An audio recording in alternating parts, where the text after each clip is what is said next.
আজকে সকালবেলায় মা ফোন করে বলল ভাই কালকে সব গাছের আমগুলো পেড়ে নিয়েছে, আমগুলো সব পড়ে যাচ্ছিল।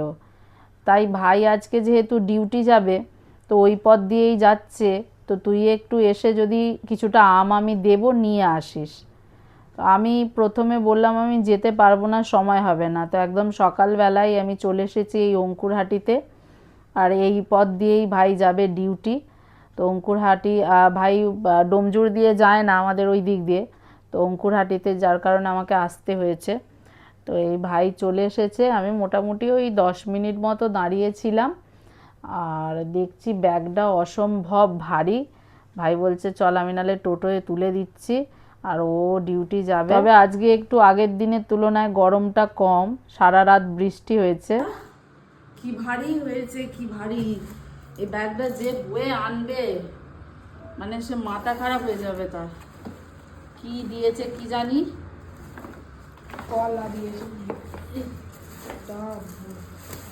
থাকে থাকে দিয়েছে নাকি? এই একটা, এই একটা, এইগুলো একটা আম সেপারেট, এই কলা, এই কলা, তারপর এইগুলো আম আছে। বাপরে কত আম দিয়েছে! এই কলা, বাবা এই পুরো কত কলা দিয়েছে, কত আম দিয়েছে, ওরে বাপরে! আমও দিয়েছে আর এও দিয়েছে, লেবু,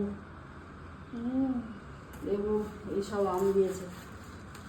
সত্যি আমি যে ওখান থেকে অঙ্কুরহাটি থেকে এনেছি বন্ধুরা, কি আমার হালাত খারাপ হয়ে গেছে। সব আম, কিন্তু আমগুলো হয়তো এটা আবার পাকা আম, এটা সব পাকা আম। মানে দিদার 10 কেজি তো আমই দিয়েছে।